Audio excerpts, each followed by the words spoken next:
결국 한 지점에서 만날 것이라는 관측은 요게 이제 총정리야. 네. 나도 죽으면 맛있다. 형제야. 그렇죠. 찌라시를 보냅니다. 네. 그러자 이제 김건희가 일어나라. 그래서 특검은 이것을 윤석열과 김건희의 근데 아마 지금은 이제 뭐 김독방으로 바꿔 수사 기간이 얼마 안 남았어요. 네. 검찰은 검찰권 수호에만 분노합니다. 나쁜 자들이야 검사들은. 아니 의원님 저 진짜 좀 힘들어요. 정말 힘을 합쳐가지고 맞아. 싸워야 된다. 공천 등을 청탁하며 1억 4천만 원짜리 그림을 건넨 혐의에 대해 한 그림이 김건희 씨를 위한 것으로 알고 있었다고 증언했습니다. 엄청 좋아하셨다라는 말을 들었다고 증언했습니다. 내란 특검과 김건희 특검의 수사가 결국 한 지점에서 만날 것이라는 관측은 그동안 많았습니다. 그 종착점은 V0로 보입니다. 두 특검이 김건희 씨 텔레그램의 실체를 확인하는 수사에 함께 나섭니다. JTBC가 집중 보도하고 있는 바로 그 내용입니다. 박성재 전 장관이 받은 텔레그램 메시지는 내란 특검이 가지고 있습니다. 조만간 김건희 특검이 압수수색 형식으로 이걸 공유받습니다. 내란 특검은 박성재 전 장관을, 김건희 특검은 김건희 씨를 수사의 중심에 놓게 됩니다. 첫 소식 윤정주 기자가 보도합니다. 내란 특검은 박성재 전 법무부 장관 휴대전화에서 지난해 5월 5일 김건희 씨가 보낸 텔레그램 메시지를 확보했습니다. 김건희 씨는 내 수사는 어떻게 되고 있냐, 대검이 맡고 있냐고 물었습니다. 김정숙, 김혜경 수사는 어떻게 되어가냐며 김명수 수사는 2년이 넘었는데 왜 방치되고 있냐며 체근하는 메시지를 보냈습니다. 메시지가 전해진 당시 검찰은 이원석 검찰총장 지시로 중앙지검의 디올백 사건 전담 수사팀을 설치했습니다. 신속하고 엄정하게 수사하고 또 처분할 것이기 때문에 앞으로 여러분들께서 수사 경과와 수사 결과를 지켜봐 주시기를 부탁드립니다. 당시 검찰에선 김건희 씨 조사가 필요하다는 의견을 대통령실에 전달한 상황이었습니다. 검찰 수사가 자신을 향하자 김건희 씨가 박 전 장관을 통해 영향력을 행사하려 한 것으로 보이는 대목인데 실제 검찰은 그해 7월 김건희 씨를 제3의 장소에서 출장 조사한 뒤 10월 도이치 주가 조작 등에 대해 무혐의 처분했습니다.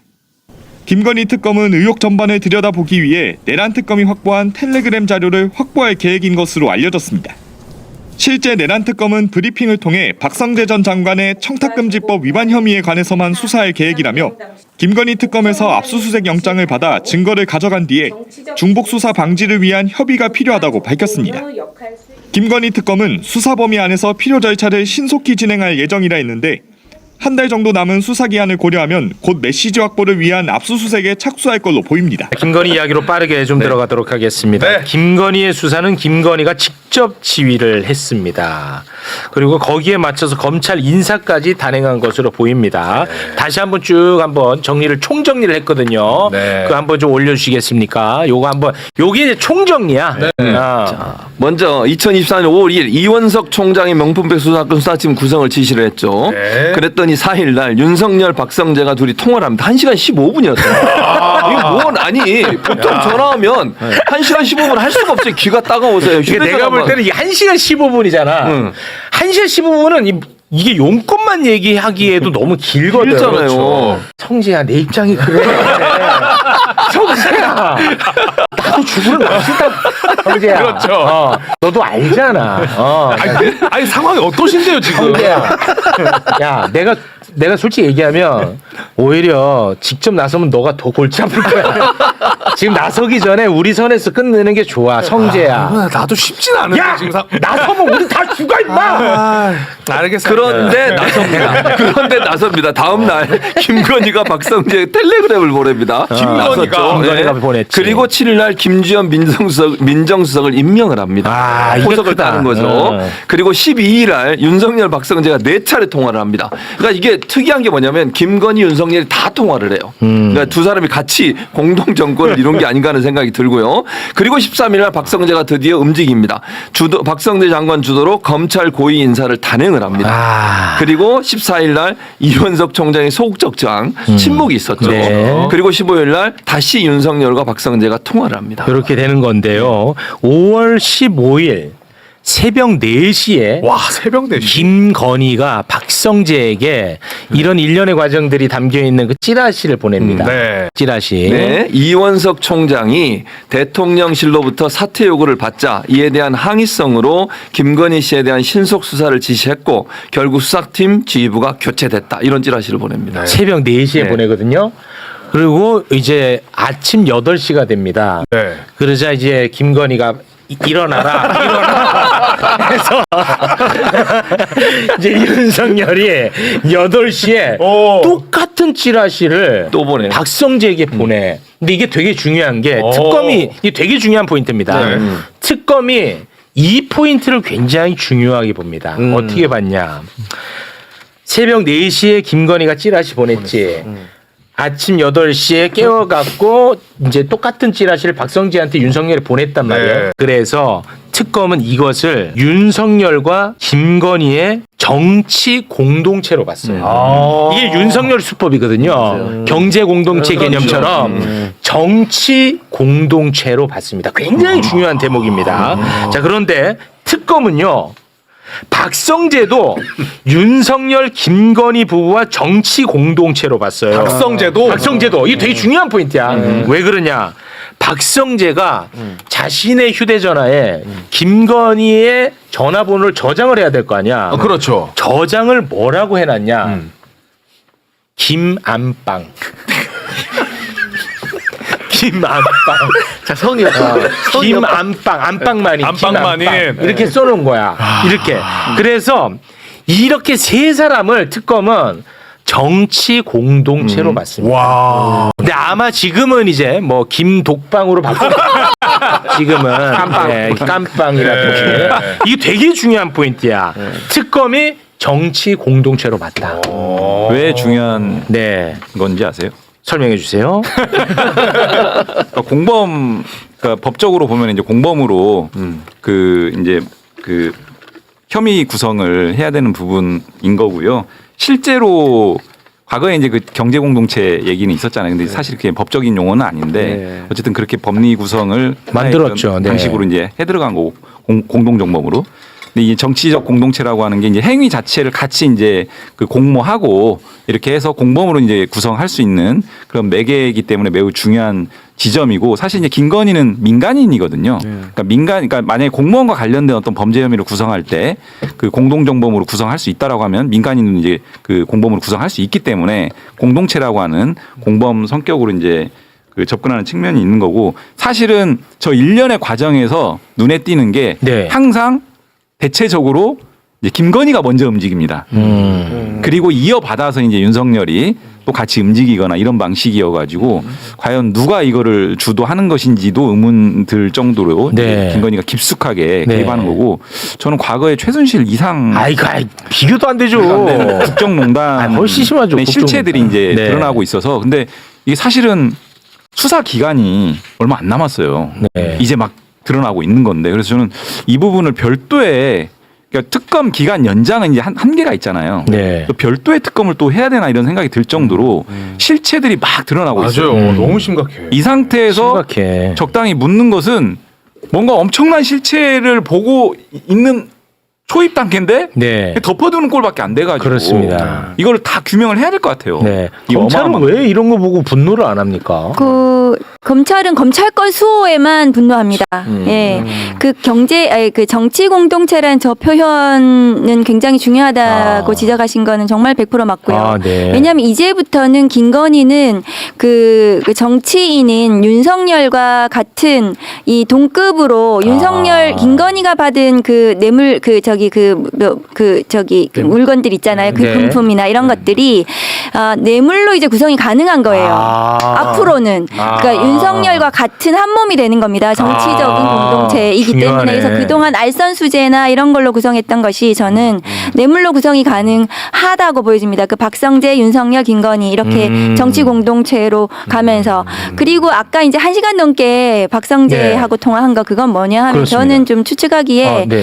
판을 좀 바꿔야 되는 거예요. 왜냐하면 김건희 자꾸 소환한다고 하니까 네. 그러면서 윤석열 입장에 입장에서는 그 검찰에 대한 이 판을 바꾸기 위한 검찰 인사, 예를 들면 김주현 수석을 네. 민정수석으로 앉히고 네. 그 다음에 5월 15일 단행된 검찰 인사 이창수는 특수 아니에요. 네. 그러니까 이 그 김건희 수사를 막기 위한 검사들 중에 누가 괜찮아? 아, 누구 괜찮습니다. 아, 걔는 별로고 뭐 이런 거 얘기하면서 시간이 길어졌을 거고 마침내 이제 심우정까지 검찰총장이 임명이 되잖아요. 네. 그러니까 그 일련의 전체적인 검찰 판을 좀 바꾸기 위해서 박성재하고 저렇게 물론 하소연도 했겠지만 네.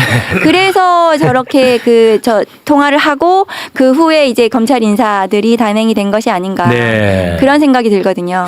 근데 김건희가 이제 자신과 관련된 수사에 대해서 직접 이렇게 나서갖고 지시하잖아. 네. 그런데 이건 뭐 제 추측입니다만 처음에는 김건희도 윤석열한테 맡겼던 것 같아. 근데 윤석열에게 천창케 하니까 이렇게 김건희가 아유 속 터진다고 해서 본인이 전면에 나섰던 것 같아. 왜 그러냐면 2024년 1월에 네. 도이치모터스 주가 조작에 대한 수사 압박이 되게 커졌거든요. 그러자 이제 윤석열이가 송경호 당시 서울중앙지검장을 안가로 불렀다고 합니다. 이게 이번에 새롭게 JTBC를 통해서 이 증언이 나왔습니다. 네, 소개를 좀 해주실까요? 네. 지난해 1월에 저녁쯤에 윤석열 대통령이 송경호 중앙지검장을 대통령 안가로 불러들였다. 그때부터 수사의 방향이 바뀌기 시작합니다. 네. 그러자 이 당시에 그 송경호 서울중앙지검장이 아마 교체될 거다 뭐 이런 소문이 그런 얘기가 파다했는데 있었어요. 요 안가 회동 회동 이후에 소문이 그냥 싹 네. 사라졌다는 거예요. 그러니까. 그냥 싹. 하지만 5월 13일에는 결국은 다 잘렸죠. 그렇죠. 예, 결국은 다 잘렸습니다. 네. 이런 거에 대해서는 검찰이 화가 안 나는 것. 그 송경호 검사장이 저렇게 불려가서 윤석열 만난 것은 그 검사 윤리강령에 위배될 소지가 있습니다. 공정성 저해할 그러니까 수사 대상과 그 직접적인 연관성이 있는 거잖아요. 그리고 윤석열도 수사로 확대될 수도 있는 사안이었기 때문에 그런데 저렇게 직접 만나는 것은 굉장히 부적절한 건데 저게 아마 윤석열이 송경호한테 계속 전화도 하고 그랬을 거예요. 왜냐하면 제가 검사들한테 듣기로 네네네. 윤석열이 직접 전화한다. 그 술자리 이런 데서 와. 그래서 막 자기 통화했다 이렇게 막 자랑하는 검사들이 와. 있다고 들었거든요. 그러니까 아마도 송경호하고는 윤석열은 그 친윤 그 사단 중에 송경호가 굉장히 핵심이었기 때문에 네. 전화로 안 돼서 저렇게 부른 것이 아닌가. 그 시켰는데 뭐가 절 안 되고 김건희 자꾸 부르려고 하니까 직접 이제 불러다가 그 뭔가 이렇게 그 수사에 대해서 방해하는 그런 외압을 행사한 것이 아닌가 그런 의심 듭니다. 이제 이원석하고 송경호가 이쯤에서 얘기해야 됩니다. 국민들을 향해서 그때 네. 무슨 일이 있었는지. 그러니까 송경호는 자기가 무슨 얘기 들었는지 이제 와서는 얘기해야 돼요. 해야지. 네. 그러니까 진짜 얘네들 뭐 마치 수사에 누가 뭐 개입하면은 큰일 날 것처럼 하던 애들이 진짜 개입하면은 한마디도 안 해. 맞아요. 제대로 개입하면은 진짜 잠못 버려. 정말 나쁜 자들이야 검사들은. 근데 이제 또 사건 받고 싶으니까 얘기 안 하려고 하겠죠 또. 지금 그 왜냐면 변호사의 그 카리틀 깨지니까. 그렇죠. 네. 진짜 하여튼 그 검사 출신들은 진짜 내 눈에 내 눈에 끝까지 얘기를 하네. 내 눈에. 저만 보세요. 아니 의원님 저 진짜 좀 힘들어요. 제가 이게 과장이 아니고 저는 검찰에 대한 이해가 체육 앵커 진짜 높으세요. 그러니까 저 정도로 이렇게 디테일하게 말씀하시는 이해도가 있는 분이 많지 않거든요. 그러니까 오죽하면은 제가 그 검찰 출신인데 그 말씀드리겠어요. 네. 정말 그 세상에 가장 그 사악하고 네. 가장 자기들밖에 모르고 자기들만이 정의인 그래서 네. 국민들한테 정말 피해가 막심한 그런 집단이에요. 그런데 또 성실해요 또 굉장히. 예, 그래서 가장 위험하거든요. 가장 위험하죠. 네. 맞습니다. 진짜 제일 위험해. 그나마도 윤석열이가 덜 성실해서 괜찮을 뻔했는데 부인이 성실하다. 부인이. 잠안 자고 문자해. 범죄에는 아주 성실해요. 야, 새벽 4시에 4시에 해버리니까. 그리고 4시간 뒤에 잠도 안 잤나 일어나.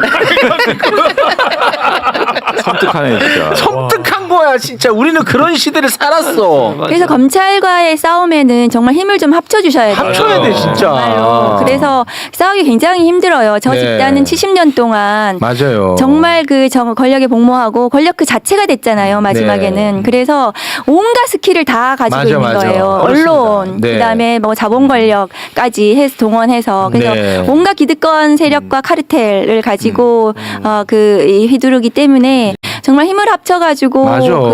싸워야 된다. 그래야 이 그렇습니다. 개혁을 할 수 있다. 네. 김건희 씨가 지난 총선을 앞두고 직접 공천을 챙겼다고 전해지는 김상민 전 부장검사 재판이 오늘 열렸는데요. 김 전 검사는 공천 등을 청탁하며 1억 4천만 원짜리 그림을 건넨 혐의에 대해 김건희 씨 오빠의 부탁으로 대신 그림을 사준 거란 주장을 하고 있죠. 하지만 김 전 검사 대신 해당 그림을 구매한 지인들은 오늘 재판에서 김건희 씨에게 주기 위해 그림 사는 걸 알고 있었다며 특검 조사 중에 허위 진술을 해달라고 요구받은 내용까지 공개했습니다. 구민지 기자의 보도입니다. 김건희 씨 오빠 김진우 씨의 장모 집에서 발견된 최종 구매가 1억 4천만 원의 이우환 화백 작품. 김상민 전 검사는 지인인 강모 씨와 사업가 이모 씨를 통해 이 그림을 사들였는데 특검 수사 과정에선 김진우 씨 부탁을 받고 대신 구매했다고 주장했습니다. 김진우 씨의 요청으로 제가 그림을 중개했을 뿐입니다. 그런 부분들을 상세히 소명을 했고요. 그런데 그림 구매에 관여한 강 씨와 이 씨는 오늘 재판에 나와 김 전 검사가 한 그림이 김건희 씨를 위한 것으로 알고 있었다고 증언했습니다. 김 전 검사가 취향이 높으신 분, 여사라는 표현을 사용하고 소문이 나면 안 된다고 해 김건희 씨에게 주기 위해 그림을 사는 걸로 명확히 인지했다는 겁니다. 그래서 강 씨는 김건희 씨와 친분 있는 21g 대표에게 김 씨의 취향을 물어본 뒤 김 전 검사에게 한국 화가는 단색화를 좋아하신다네 라고 알려주기도 했습니다. 한국 단색화의 거장으로 불리는 이우환 화백 작품의 특징과 일치하는 취향입니다. 그림을 전달한 뒤에는 김 전 검사로부터 엄청 좋아하셨다라는 말을 들었다고 증언했습니다. 이에 대해 김 전 검사 측 변호인은 이름을 직접 듣지 않았으니 추측에 불과한 것이라는 취지로 반박했습니다. 김 전 검사가 허위 진술을 요구한 정황도 공개됐습니다. 강 씨는 김 전 검사가 특검에서 조사받게 되면 어떻게 대답할지 알려줬다며 다른 사람이 의뢰해서 산 것처럼 진술해달라고 했다고 말했습니다. 이 씨는 김 전 검사가 휴대폰을 아이폰으로 바꾸고 변호인도 구해주겠다고 한 말을 들었다고 했습니다. 문제의 그림이 진품인지도 쟁점이 됐는데 김 전 검사 측은 위작이라고 주장한 반면 강 씨와 이 씨 모두 진품이라고 말했습니다.